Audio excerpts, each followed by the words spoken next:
रंगा बिल्ला की संज्ञा अक्सर अपराधियों को दी जाती है। आपने अक्सर रंगा बिल्ला का नाम जरूर सुने होंगे। दोस्तों, ये कहानी है 80 के दशक की। अ, जब हमारा जन्म तो नहीं हुआ था, लेकिन उस ज़माने में इस रंगा बिल्ला ने भारत सरकार के नाक में दम करके रखा था। तब के सरकार मोरारजी देसाई जो पंतप्रधान थे, उस समय सरकार के नाक में दम करने वाले रंगा बिल्ला आखिर कौन थे, ये आपने ज़रूर जानना चाहिए। कहा तो ये भी जाता है कि हमारे जो पूर्व प्रधानमंत्री थे हमारे अटल बिहारी वाजपेयी, इन रंगा बिल्ला की वजह से उनको भी लोगों ने पत्थर से मारा था।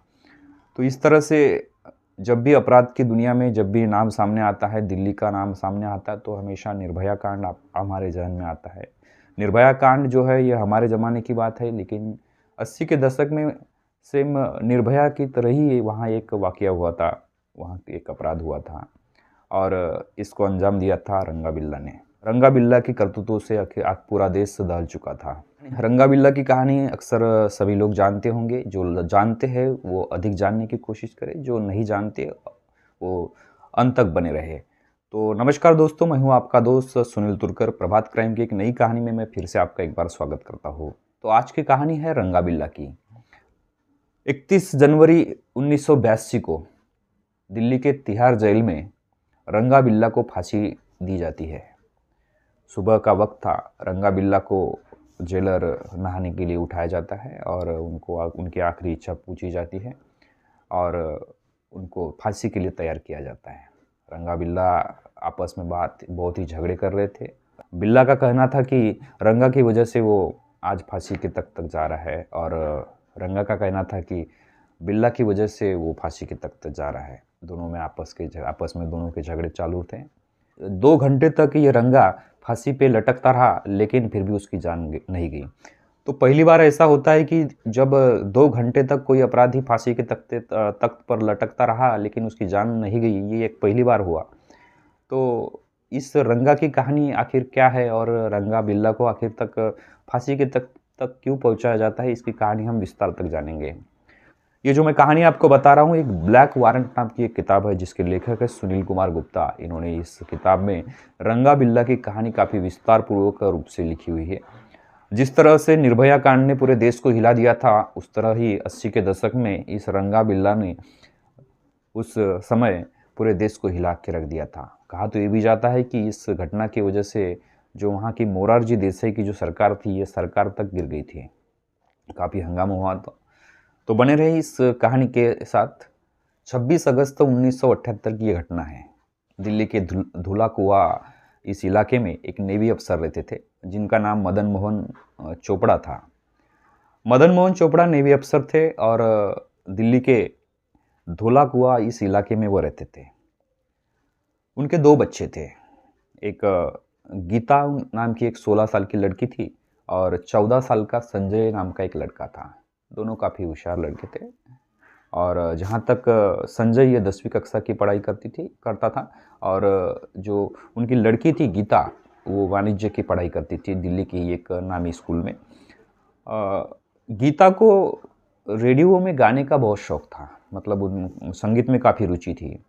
जिस तरह से आज के ज़माने में जो टीवी मोबाइल जो दुनिया है, उस समय ये सब कुछ चीज़ें नहीं थी। रेडियो सब कुछ दुनिया के लिए, उनके लिए सब कुछ दुनिया थी।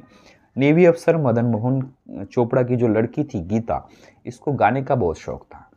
तो रेडियो, ऑल इंडिया रेडियो पे उनकी एक रिकॉर्डिंग होनी थी। 26 अगस्त 1978 को रात को 7 बजे के करीब उनकी रिकॉर्डिंग होनी थी। नेवी अफसर चोपड़ा जी को कुछ ज़रूरी काम थे, इसलिए बच्चों को पहुंचा नहीं पाए। पड़ोस के ही एक आदमी ने उनको ऑल इंडिया रेडियो स्टेशन के समीप उनको ड्रॉप किया। कुछ दूरी पर ऑल इंडिया रेडियो स्टेशन था। वहाँ जाने के लिए गीता और संजय रास्ते में खड़े होकर कुछ लोगों से लिफ्ट मांगने पहुँचे थे। तभी उनके पास एक पीली कलर की एक फियाट कार आती है। उस समय फियाट कार काफ़ी फेमस कार थी और उस कार में जो 2 लोग बैठे थे, उन दोनों लोगों ने संजय और गीता को लिफ्ट दी। कुछ देर चलते ही ऑल इंडिया रेडियो स्टेशन का रास्ता जो था, उस रास्ते से न मुड़ती हुई अलग ही दिशा की ओर उनकी गाड़ी चल दी। ये बात जब गीता और संजय को ध्यान में आई, तब उन्होंने इसका विरोध किया। लेकिन जो सामने गाड़ी चला रहे थे और सामने जो लोग बैठे थे, वो खूंखार अपराधी थे, जिनका नाम रंगा बिल्ला था। दोनों बहन भाइयों ने काफ़ी विरोध किया। जो गलत डायरेक्शन में गाड़ी जा रही थी, इसका काफ़ी विरोध किया। लेकिन जो रंगा था, रंगा वहाँ पे ड्राइविंग कर रहा था, और बिल्ला था, वो संजय को उसके हथेलियों पे मार मार के उसको अधमरा करने की कोशिश कर रहा था। इधर गीता ने भी, जो ड्राइवर जो गाड़ी चला रहा था, उसके बालों को खींच के उसको काफ़ी विरोध किया। ज़ोर ज़ोर से काफ़ी वो लोग चिल्लाए, लेकिन वो रास्ता जो था, शाम का समय था, और वहाँ पे उन दोनों बच्चों की ताकत उन दोनों अपराधियों के सामने कम पड़ी। एक स्कूटर पर सवार जो राहगीर थे, उनको भी ये बात जब ध्यान में आई कि दो बच्चे मदद के लिए गुहार लगा रहे, उन्होंने उस कार का पीछा किया। लेकिन अफसोस कि वो कार इतनी तेज रफ्तार से आगे बढ़ गई कि उसका पीछा करना नामुमकिन रहा। इस घटना की जानकारी उस राहगीर ने पुलिस को दी। तब तक पुलिस हमारी इतनी अलर्ट नहीं थी, और हालांकि जिस तरह से आज हमारी तेज तर्रार पुलिस है, उस समय की उतना जो सिचुएशन नहीं था।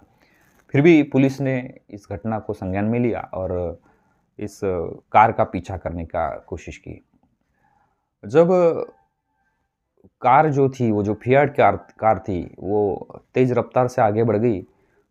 रंगा और बिल्ला ने इस कार को सीधा रीछ के जंगलों के आसपास उन्होंने उस कार को लेके गया। तब उस समय वहाँ पे बहुत काफ़ी झाड़ियाँ थी और जंगली एरिया था। आज तो वहाँ पे कोई बिल्डिंग बन गई होंगी। तो इस रीछ जंगल एरिया में उन रंगा बिल्ला ने दोनों बहन भाइयों को लेके गए। जब उनको ये पूछा गया, दोनों बहन भाइयों को, कि वो कौन है, सबसे पहले उन्होंने अपना परिचय दिया कि मैं एक नेवी अफसर की बेटी हूँ। तो ये बात सुनकर रंगा बिल्ला चौंक गए। उनको लगा था कि जिन लोगों को हम किडनैप कर रहे थे, वो शायद कुछ बड़े अमीर घर के लड़के होंगे। लेकिन जब उनको ये पता चला कि जिस लड़कों को उन्होंने किडनैप किया है, वो तो नेवी अफसर के बेटे हैं। हालांकि फिरौती की रकम जो उनका दिमाग चल रहा था, वो उनको कुछ ज़्यादा कुछ मिलने वाली नहीं थी, या फिर कुछ मामला कुछ गड़बड़ हो सकता है। इसी डर के वजह से उनके दिमाग में कुछ खुरापाती आइडिया आई। किडनैप किए हुए बच्चे, एक नेवी अफसर के बच्चे, ये बात सुन के रंगा और बिल्ला चौंक गए। रंगा ने तुरंत अपना इरादा बदल दिया, और अगर इन बच्चों को छोड़ दिया तो ये बच्चे ज़रूर इनका नाम सामने लाएंगे और रंगा और बिल्ला पकड़े जाएंगे। इस डर से वो हड़बड़ा गए। दोनों को ख़त्म करने का प्लान दोनों ने डिसाइड कर लिया, और संजय चोपड़ा को बिल्ला ने चाकू से और तलवार से जगह पे ख़त्म कर दिया।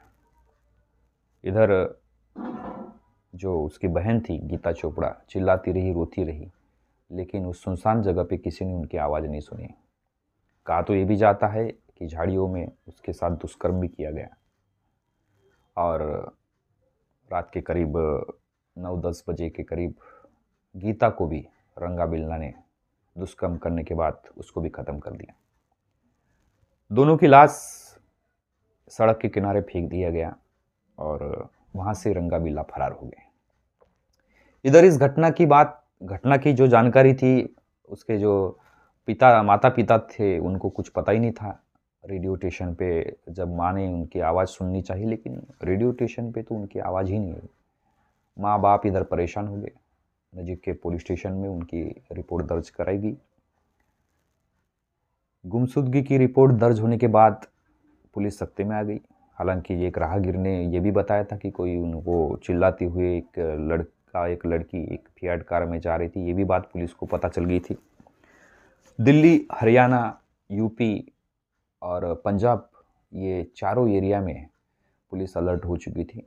शुरुआत में तो पुलिस का जो रवैया था वो काफ़ी लचीला था, लेकिन एक नेवी अफसर की बेटी और बेटा किडनैप होने का जो मैटर था, ये बहुत बड़ा मैटर था। इस घटना से काफ़ी पुलिस वाले सदमे में आ चुके थे, और इस सर्च ऑपरेशन के लिए करीबन 140 लोगों की टीम लगाई गई थी। लगातार सर्च ऑपरेशन के बाद भी वो फियाट गाड़ी और बच्चे नहीं मिल रहे थे। 29 अगस्त को एक चरवाहे को रीत के जंगलों में 2 लाशें पड़ी हुई मिली। उसने तुरंत पुलिस को खबर दी। पुलिस वहाँ पहुँची। लाश का जब मुआयना किया गया तो पता चला कि जो किडनैप हुए थे बच्चे, ये दोनों बच्चे वही हैं। माँ बाप को बुलाया गया। अपने बच्चों को माँ बाप ने पहचान लिया। हालांकि लाश की हालत काफ़ी ख़राब हो चुकी थी। पोस्टमार्टम के मुताबिक करीबन 26 अगस्त को रात के 10 या 10:30 के बीच इनकी हत्या कर दी गई थी। इस घटना से काफ़ी आक्रोश बढ़ा। जिस कॉलेज में, जिस स्कूल में ये दोनों बच्चे पढ़ते थे, वहाँ के तमाम बच्चे रास्ते पे आ गए। इन बच्चों को कंट्रोल करना या फिर देश का, वहाँ का जो दिल्ली का वातावरण था, उसको कंट्रोल करना काफ़ी नामुमकिन था।